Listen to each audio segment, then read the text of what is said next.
Hello friends, ഇന്ന് നമ്മൾ നോക്കുന്നത് നമ്മൾ വീടിൻ്റെ അകത്ത് വയറിങ് കാര്യങ്ങളൊക്കെ ചെയ്യുന്നതിന് മുന്നേ, അതായത് നമ്മൾ ഏറ്റവും ആദ്യം അതിൻ്റെ പൈപ്പ് കാര്യങ്ങളൊക്കെ ഇടുന്നത് എങ്ങനെയാണെന്നും എന്തൊക്കെ ഡിസൈനുകളാണ് നമ്മൾ മെയിനായിട്ട് ശ്രദ്ധിച്ച് ചെയ്യേണ്ടത് എന്നുള്ള ഡീറ്റെയിൽസ് വീഡിയോ ആണ് നമ്മളൊന്ന് ഉൾപ്പെടുത്തിയിരിക്കുന്നത്. ഇത് അത്യാവശ്യം വലിപ്പമുള്ളൊരു ബെഡ്റൂമാണ് വരുന്നത്. ഏകദേശം ഒരു 4000 സ്ക്വയർ ഫീറ്റ് വരുന്ന വീടിൻ്റെ ബെഡ്റൂംസ് കാര്യങ്ങളാണ്. അതിൽ നിന്ന് വരുന്ന അറ്റാച്ച്ഡ് ബാത്റൂം, പിന്നെ ഡ്രസ്സിങ് ഏരിയ കൂടിയതാണ് വരുന്നത്. അപ്പോൾ അതിലേക്ക് വരുന്ന പൈപ്പുകൾ കാര്യങ്ങൾ ഒരുപാട് പൈപ്പുകളുണ്ട്. ക്യാമറയുടെ പൈപ്പുകളുണ്ട്, സ്പീക്കറിൻ്റെ പൈപ്പുകളുണ്ട്, അങ്ങനെ ഒരുപാട് പൈപ്പുകൾ വരുന്നുണ്ട്. അതെല്ലാം മാനേജ് ചെയ്തിട്ടാണ് ചെയ്തിരിക്കുന്നത്. ആദ്യമേ തന്നെ എൻട്രൻസിൽ പിടിക്കുന്ന സ്വിച്ച് ബോർഡ് വന്നു. അതിനുശേഷം നമ്മളിവിടെ 6 അടി വരുന്ന കട്ടിലാണ് ഇടാൻ ഉദ്ദേശിക്കുന്നത്. അതിൻ്റെ രണ്ട് സൈഡിലും 50 സെൻറ്റിമീറ്റർ രണ്ട് സൈഡ് ടേബിൾ വരുന്നുണ്ട്. ആ സൈഡ് ടേബിളിൻ്റെ സെൻട്രലായിട്ടാണ് ഈ പറയുന്ന രണ്ട് സൈഡിൽ സ്വിച്ച് ബോർഡ് കൊടുത്തിരിക്കുന്നത്.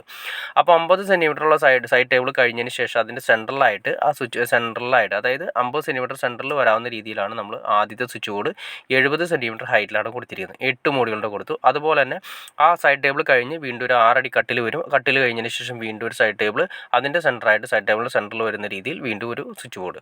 പിന്നെ നമ്മളതിൻ്റെ സെൻട്രലായിട്ട്, അതായത് കട്ടിലിൻ്റെ സെൻറ്ററായിട്ട് നമ്മളൊരു മിറർ ലാമ്പ് കൂടി കൊടുത്തിട്ടുണ്ട്, അല്ലെങ്കിൽ ഒരു പിക്ചർ ലാമ്പ് കൂടി കൊടുത്തിട്ടുണ്ട്. അപ്പോൾ നമുക്കവിടെ അത്രയാണ് നമ്മുടെ മെയിനായിട്ട് വരുന്ന ഏരിയ വരുന്നത്. അതിലേക്ക് വരുന്ന പൈപ്പുകൾ നിങ്ങൾ നോക്കിയിട്ടുണ്ടാവും. 2 പൈപ്പ് ഇട്ടുണ്ടാവും. ഒരു 20 mm പൈപ്പും 25 mm പൈപ്പും ഉണ്ടാവും. കാരണം വേറെ ഒന്നുമില്ല, സർക്യൂട്ടുകൾ വരാണ്ട്, അതുപോലെ തന്നെ സീലിംഗ് ലൈറ്റ്സുകൾ വരാണ്ട്, പിന്നെ AC-യുടെ സർക്യൂട്ട് വരാണ്ട്, ഇതെല്ലാം നമ്മൾ കൊണ്ടുപോകുന്ന സമയത്ത് മിനിമം അത്യാവശ്യം 2 പൈപ്പെങ്കിലും നമ്മൾ കൊടുത്തിരിക്കണം.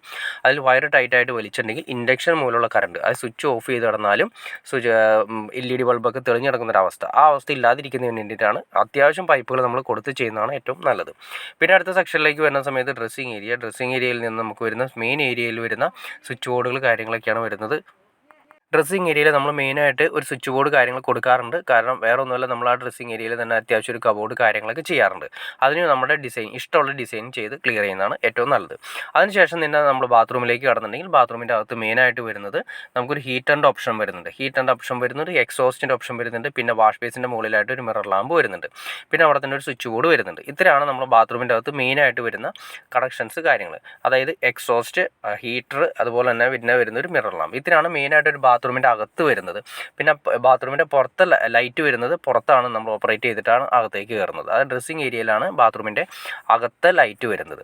അപ്പോൾ നമ്മൾ ഈ പറഞ്ഞ പോലെ തന്നെ ചെറുതായിട്ട് നമ്മൾ ഈ പറഞ്ഞു 6 അടി കട്ടിലിടാവുന്ന രീതിയിൽ നമ്മൾ ഡിസൈൻ ചെയ്തിരിക്കുന്നു.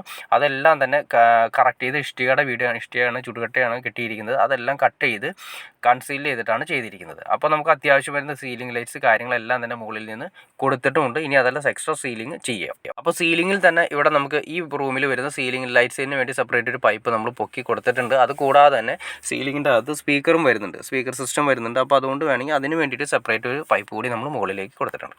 അപ്പോൾ ഓക്കെ ഫ്രണ്ട്സ്, നിങ്ങൾക്ക് ഏകദേശം ഒരു അത്യാവശ്യം വലുപ്പം വരുന്ന ഒരു വീടിൻ്റെ അല്ലെങ്കിൽ റൂമിൻ്റെ എങ്ങനെ ചെയ്യാമെന്ന് ഏകദേശം ഒരു ഐഡിയ കിട്ടിക്കാണെന്ന് വിചാരിക്കുന്നു. ഇനി എന്തെങ്കിലും ഡൗട്ട്സോ കാര്യങ്ങളോ ഉണ്ടെങ്കിൽ സെപ്പറേറ്റ് ആയിട്ട്, അതായത് നമുക്ക് ഈ കട്ടിലിൻ്റെ ഏരിയ, അതായത് 6 അടി കട്ടിലിൻ്റെ ഏരിയയൊക്കെ എങ്ങനെ ഡിസൈൻ ചെയ്യാമെന്ന് നിങ്ങൾക്ക് അറിയണമെന്ന് താല്പര്യം തീർച്ചയായിട്ടും നിങ്ങൾ കമൻറ്റ് ചെയ്താൽ മതി. നമുക്ക് അതിനെക്കുറിച്ച് ഡീറ്റെയിൽ ആയിട്ടൊരു വീഡിയോ ചെയ്യാൻ സാധിക്കുന്നതായിരിക്കും. അപ്പോൾ ഓക്കെ ഫ്രണ്ട്സ്, വീഡിയോ ഇഷ്ടപ്പെട്ടെങ്കിൽ ലൈക്ക് ചെയ്തേക്കുക, ഷെയർ ചെയ്തേക്കുക, ചാനലൊന്ന് സബ്സ്ക്രൈബ് ചെയ്തേക്കുക. ഓക്കെ ഫ്രണ്ട്സ്, അടുത്ത വീഡിയോയിൽ കാണുന്നവരെ ഓക്കെ.